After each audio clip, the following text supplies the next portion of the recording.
তাদের কর্মবিরতি প্রত্যাহার করেছেন, কিন্তু অনশনে অনর জুনিয়র ডাক্তাররা ধর্মতলায় অনশন মঞ্চ তৈরির প্রস্তুতি। বাস অন্যদিকে যে ছবি আপনাদের দেখাচ্ছি, খাট নিয়ে আসা হয়েছে দাবি পূরণে। প্রশাসনকে 24 ঘন্টার ডেডলাইন, রাত 8:30 পর্যন্ত সময় দেন জুনিয়র চিকিৎসকরা। আজ রাত 8:30 থেকে কাল রাত 8:30 পর্যন্ত 24 ঘন্টার ডেডলাইন। দাবি পূরণ না হলে শুরু হবে আমরণ অনশন। কর্মবিরতি প্রত্যাহার করেও অনশনের হুঁশিয়ারি জুনিয়র চিকিৎসকদের। বাস আনা হয়েছে ধর্মতলায়, প্রস্তুতির ছবি, মঞ্চ তৈরির প্রস্তুতি। সরাসরি চলে যাব, ইরন রায়বর্মন রয়েছে আমার সঙ্গে, ইরনের সঙ্গে কথা বলবো। ইরন, এই যে মঞ্চ তৈরির প্রস্তুতির যে ছবি আমরা দেখতে পাচ্ছি, একটাই প্রশ্ন থাকে, পারমিশন অর্থাৎ অনুমতি কি আছে?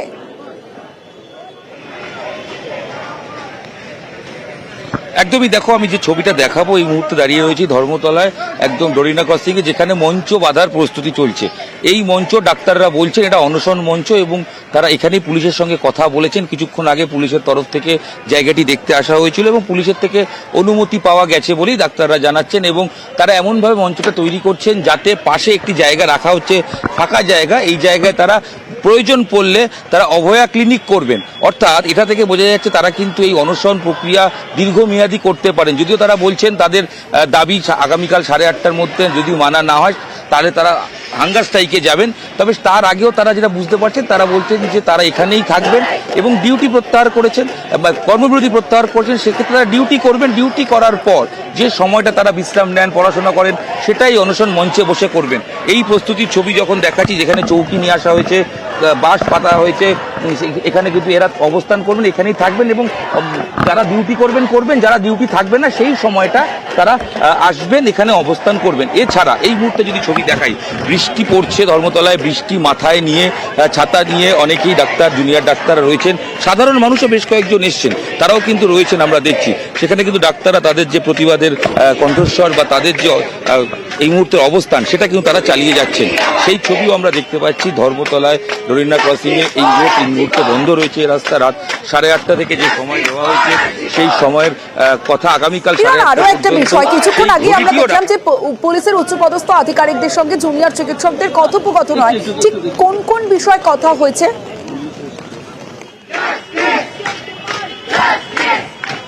যেটা খবর পাওয়া যাচ্ছে, আমি আগে একটা জিনিস দেখিয়ে নিই, তারপরেই বলছি। এই যে এখানে যে ঘড়িটি আনা হয়েছে, সেই ঘড়িটি এই মুহূর্তে এই লরির ভেতরে রাখা হয়েছে। লরির সামনে তাদের যেমন এখানে রয়েছে তাদের ব্যানার রয়েছে এবং তার ভেতরে সেই জায়গায় কিন্তু ঘড়িটি রাখা রয়েছে, যে ঘড়িতে বলছে রাত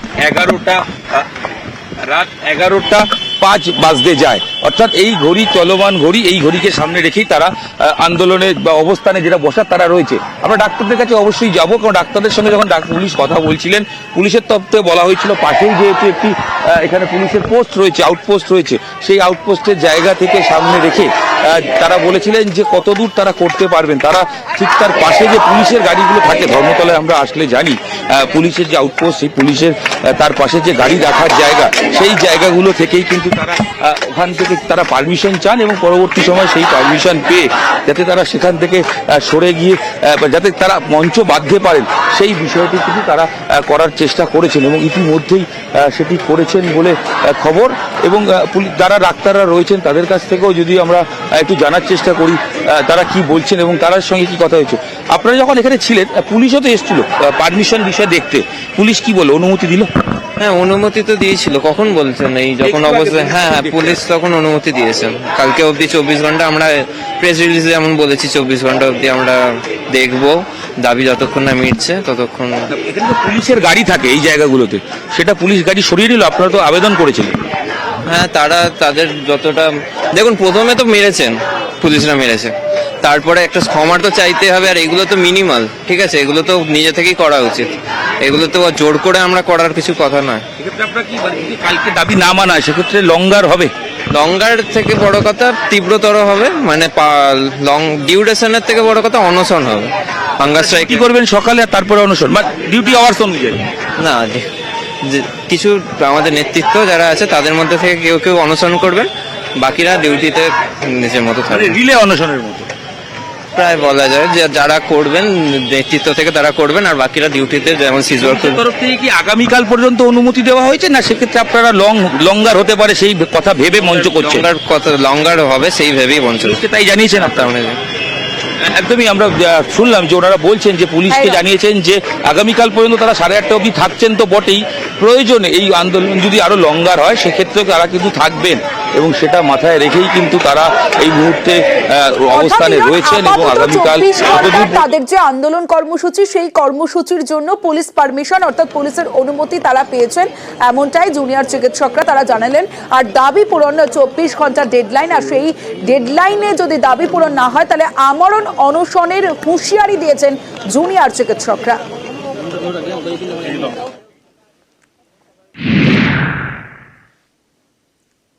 এত সাধারণ মানুষ, প্রত্যেকের যে বুকের আগুন, প্রত্যেকের যে আবেগ, সেই আগুন নিয়ে আমরা কিন্তু এগিয়ে চলেছি। এটা একটা গণ আন্দোলন। ফলত সেই গণ আন্দোলনকে মর্যাদা দিতে আমরা যে রোগী যারা রয়েছেন তাদের প্রত্যেকের কথা ভেবে আমরা ঠিক করেছিলাম এবং গতকাল আমরা জিবি করে ঠিক করেছি যে আমরা আজকে থেকে কর্মবিরতি প্রত্যাহার করছি, সম্পূর্ণরূপে প্রত্যাহার করছি। এটা যদি কেউ মনে করে থাকেন যে রাজ্য সরকার ভয় দেখাচ্ছে, রাজ্য সরকার ভাবছে আমাদের পাশে জনগণ নেই তাই আমরা ভয় পেয়ে কর্মবিরতি তুলছি, এটা তারা ভুল ভাববেন। আসলে জনগণ আমাদের পাশে আছে এবং আমরা যে একই পক্ষ এটা বোঝানোর জন্য আমরা কর্মবিরতি প্রত্যাহার করছি।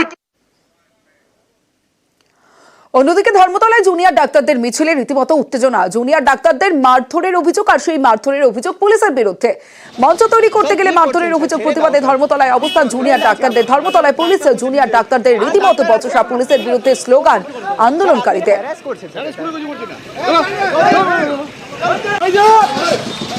স্যার কি করছেন স্যার, ছেড়ে দাও স্যার, স্টুডেন্ট আছে আমরা, ডাক্তার বলছে নিজে, হ্যাঁ ডাক্তার আছে আমরা, স্যার আপনি হ্যারাস করছেন স্যার, স্যার কি করছেন স্যার, ছেড়ে দাও স্যার, স্টুডেন্ট আছে আমরা, ডাক্তার বলছে নিজে, হ্যাঁ ডাক্তার আছে আমরা, স্যার আপনি হ্যারাস করছেন স্যার, উনি ওখানে দাঁড়িয়েছিলেন, তাকে ওই ম্যাটাডোরের মানে সবসময় দুর্বল হয়েছে স্যার, ঘটে গেছে, তাহলে আমি এটাকে জেনে নিই এই অবস্ট্রাকশনটার কারণ সেটা, নাহলে আমাদের অবস্ট্রাকশন করার কোনো একটা মিছিলের প্ল্যান ছিল, তাই জন্য আমরা কিছু চৌকি নিয়ে আসি। সেই চৌকির যে গাড়ি, সেই গাড়িটা দাঁড়িয়েছিল ওয়াই চ্যানেলে। কিছুজন পুলিশ আসে, বারবার ওই গাড়িগুলোর ছবি তুলতে থাকে এবং বারবার ওদিকে বলার চেষ্টা করে যে এখানে গাড়ি দাঁড় করানো যাবে না। 15 থেকে 20 জনের মতো পুলিশ হঠাৎ করে আসে, ওদের উপর ধমকি দেওয়া চালু করে যে এখানে গাড়ি দাঁড় করানো যাবে না, তোমাদের লাইসেন্স ক্যান্সেল করে দেবো, গাড়ি বাজেয়াপ্ত করে দেবো, ব্যবসা বন্ধ করে দেবো। আমাদের যে মিছিল, সেই মিছিলে অনুমতি নেওয়া ছিল, ওয়াই চ্যানেলে সভা করার অনুমতি ছিল। যখন কোশ্চেন করি স্যার আমি মেডিকেল কলেজে, কি কোনো আটক করা হয়েছে না আমাদের ডাক্তারবাবুদের কাকে আটক করা হয়, আমার উপর টর্চার করা হয়, টানা হিজড়া করা হয় 5-6 জন পুলিশ মিলে। আমি যখন গাড়িগুলোকে বলছিলাম যে এখান থেকে যেতে দেওয়া হবে না, আপনি যতক্ষণ না কারণ দেখাচ্ছেন যাবেন না, তখন টানা, এমনকি আমাকে ফেলে দেওয়া হয়, তারপর লাথিও মারা হয়। ম্যাটাডোরের যারা চালক, যারা কর্মচারী, তাদেরকে হুমকি দিয়ে সরে যেতে বলে এখানে দাঁড়া করানো যাবে না। তারা রাস্তার সাইডে দাঁড়িয়েছিলেন ম্যাটাডোর নিয়ে, ওনাদেরকে ভয় পাইয়ে দুজনকে একা পেয়ে তখন সেখানে দুজন জুনিয়র ডাক্তার সেটাতে তখন বাধা দেন শান্তিপূর্ণভাবে। তারা বলেন যে আপনারা এরকম কারণে বলতে পারেন না যে কেন এখান থেকে সরে যেতে হবে। তার রেসপন্সে এই কলকাতা পুলিশ যারা জানায় যে তারা নাকি ডাক্তারদের আন্দোলনের সাথে সবসময় মানে একটা শান্তিপূর্ণ ভাব বজায় রেখে চলেছে, সেই কলকাতা পুলিশ একা পেয়ে দুজন জুনিয়র ডাক্তারকে চ্যাংদোলা করে কার্যত রাস্তায় লাথি মারতে টানতে হিচড়ে সরিয়ে দেওয়া হয়। এই যে আমরা রাস্তায় বসে আছি, এই যে যানজট হয়ে আছে, এর দায় পুরোটাই কলকাতা পুলিশের। আমাদের এরকম রাস্তা ব্লক করে কোনো কিছু করার কোনো রকম কোনো প্ল্যান ছিল না।